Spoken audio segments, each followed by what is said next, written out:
Happy Monday, everybody. It's Tug from Twisted Tug Studio. Hope you had a good weekend. I had an amazing weekend. So much to tell you. So much to tell you. I don't know if I'm going to be able to fit it all in, but I'm going to try. Had a great weekend. First of all, 1,000 followers on Instagram today. Thank you. That means a lot to me because I started out about a month and a half ago on this whole thing, this whole venture, and trying to get these dolls out there, Twisted Tug Adoptions. And I've tripled my followers on Instagram in a month and some change. So I really appreciate that. And I'm really glad you guys are digging these dolls. I didn't know what the reaction was going to be, and I am blown away. So thank you. And we got so much more coming. So much stuff to come. So thank you. That made my week already. We're off to a good start. We're going to talk about serial killers today. So our first serial killer, I did my first serial killer premiere 2 days ago. We did it on Friday, and it was this guy. It was Zodiac Killer. So now I want you guys to know a little bit more about the doll, because you can't get this in the picture. I have 3 little pictures there, I know, and it's not a lot of information. So I love to watch these videos. If you see my videos, watch the videos. There's more information in the videos than you can ever get from a photograph. So the serial killer, this is the Zodiac Killer. The Zodiac was one of the most infamous serial killers. One of the largest spans of serial killing this guy had. He went right from the 60s into the 70s, and they never got this guy. We still don't know who the Zodiac Killer was. Kind of wanted to start with him because he's such a mystery. And I want you guys to know, too, I mean, he's got his face covered. This isn't like I took a Cabbage Patch doll and threw a pillowcase over it. That's not. All these dolls, every doll I make the newest ones are from 1970s. So you're starting with a collectible doll as it was, because they just don't make dolls like they used to. They don't make ventriloquist puppets anymore. And these dolls were so much more lifelike, and there's so much more that I could do artistically with them, with the sculpted head and the cloth body. So they just look better and they come out better. I did love them. So the Zodiac Killer, 30 inches tall. He's got a real gun and his little leather holster. This is actually a real cap gun. Don't shoot it. Don't shoot people. He has this was a painted face. I actually painted the eyeballs in. I made his eyeballs a little bloodshot, a little demonic. Maybe he's mad. He's a mad guy. He's a killer. I put his uniform, his hood over his face, and I did use adhesive, so this isn't coming off like the true killer. We'll never know who he is, but I kind of wanted a little bit of his facial features showing from under the hood, just so you know it's a human and it's just not, a pillow there. Really, I'm creepy. It's one of the creepier dolls I've ever done. Now, the Zodiac, in the police descriptions from the victims that lived, they said he had glasses on. Now, it's up to you. I have the glasses on him. I think it's kind of creepy, but if you want, you can take the glasses off. That's your option. They're going to come on and off. The gun comes in and out of the holster. He's also going to come with his little rope. This Zodiac Killer usually used a gun, but he used a knife and he used a rope. He used all kinds of different ways to murder his victims. So you get the rope, and I don't know what I do with them here there. And you're also going to get the one of the most special and the most notorious things about the Zodiac Killer was his correspondence to the press. He used to love to taunt the press with little ransom notes, a little Zodiac, where he put the signs and the symbols and cryptic messages. And I'm going to give you about 3 of those. These are the actual letters they're shrunken down, but these are in his handwriting, actual prints, I should say, prints of the Zodiac Killers. So that's the Zodiac. We have more serial killers coming. People are really responding well to these, and I'm excited to make them for you. I'm going to say it again. No one's ever done this before, so this is a first. I know that there have been little 4-inch action figures that some artists have done, customized.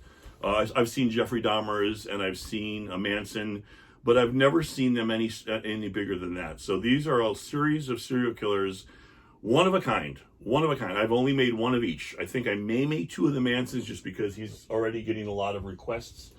But other than that, if you don't get it from me, you're probably not going to get one. I'm going to show you how I make these. This is once again, these are start with 1970s ventriloquist puppets or doll bodies. They're all different sizes. Some are a little bit bigger, some are a little bit smaller. Now, some of these are going to be operational and some aren't operational. This is going to be Richard Ramirez. This is going to be, the sculpt is done. First, I sculpt the face. He's in stage 2, which is sculpt the face, then paint the face. And he is going to be operational, so he's going to be able to talk to you. So that's going to be Richard Ramirez, the Night Stalker. Me and my fiance watched a Richard Ramirez Night Stalker documentary yesterday on YouTube, and I think out of all the serial killers, Richard Ramirez was the most ruthless. This guy was just a savage. This guy was nuts. The detective that finally ended up arresting him said, when I was booking him, I really thought he was about to levitate off the ground. Complete exorcist shit.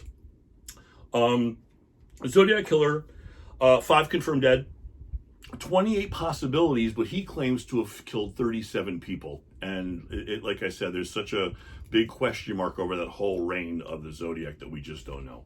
So feel free to adopt the Zodiac killer. He can be in your home tonight.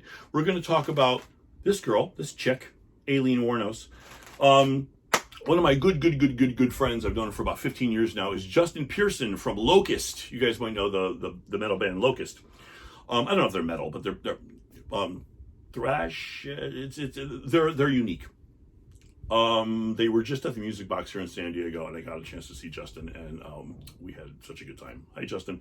So Justin is going to he likes Aileen Wuornos, and Justin this week, I'm going to work with him and his girlfriend, and we're going to do a photo shoot with Justin with some of the serial killer dolls.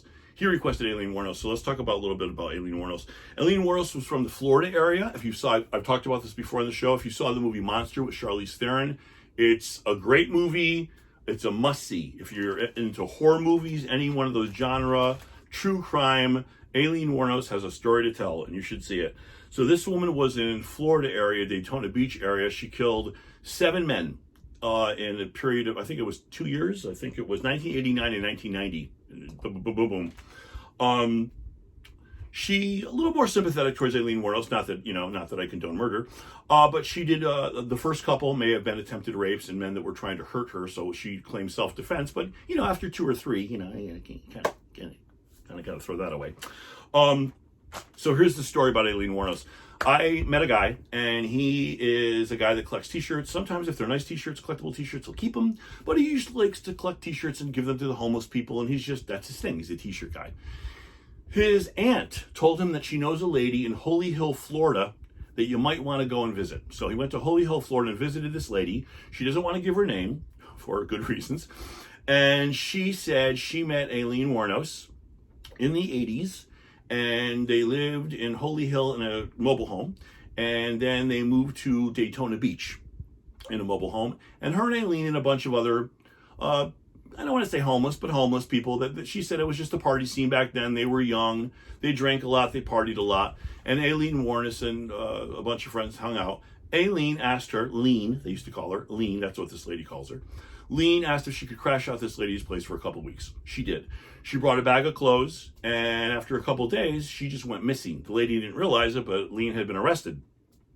So she still had this box of clothes. She forgot all about it, and she called this guy. She said, I know you like t-shirts. I don't know if you're interested, but by the way, this bag of shirts belonged to Aileen Wuornos, and I was lucky enough. I have the whole story here that the lady wrote for me. This is Aileen Wuornos's. I keep it in a plastic bag. Every time I touch this thing, I get goosebumps. So this is Aileen Wuornos's actual t-shirt, and it's thin. It's like paper thin now. It's like I said, it's from the 80s. It's got her Harley Davidson. It literally has holes in it, and then on the back, it has the West Coast Fort Myers, Florida Harley Davidson logo on the back of it. So that is the area that she would have been in. So it's all confirmed. So this is Aileen Wuornos' shirt. Super, super, super rare, and I am super, super, super proud to own it. Just so interesting, so interesting. So let's take her out. So Aileen Wuornos is one of the dolls I had. She's going to be up for adoption, if not this week, then next week. Where is she? Here she is. So this is Aileen Wuornos. So this is a little cutie pie, isn't she? She's got her little cuffs on. I found little handcuffs for her. She's got her hair. She's got her prison garb on. I think she's 30 inches tall. She's got a little brown prison Crocs. Aileen Wuornos. Love her. So Justin may do a photo shoot with her this week, and then after we do the photo shoots and all the press and stuff around her, then we'll put her up for adoption. There's little Aileen Wuornos there. She took out, like I said, I think 7 men. 7 men between 89 and 90. She was executed by lethal injection in 2002. Aileen Wuornos. What else is going on here? I think that's it. I wanted to show you. I think I did. It's so hard to remember everything I wanted to tell you and show you. That's it. Thanks again for the 1,000 followers today. More dolls coming. Right now we have serial killers coming up every Friday, and I might do another one Wednesday, depending how these photo shoots go and my schedule goes. But we might have another one up Wednesday. Want to give a shout out to Giovanna and Darren in New York. You might have saw my picture. Giovanna is a daughter of one of my best friends back in New York, where I'm from, and she loves Michael Myers. I love these kids. You got to start these kids young. She loves Michael Myers, and Michael Myers, I just happened to have a Nick Castle signed Michael Myers mask that I wanted her to have. So I sent that out when Darren had a picture of her taken in. It's hilarious. It's a riot. All right, guys, thank you so much for your time. Keep those follows up. I appreciate that. Thanks again, and remember to stay twisted.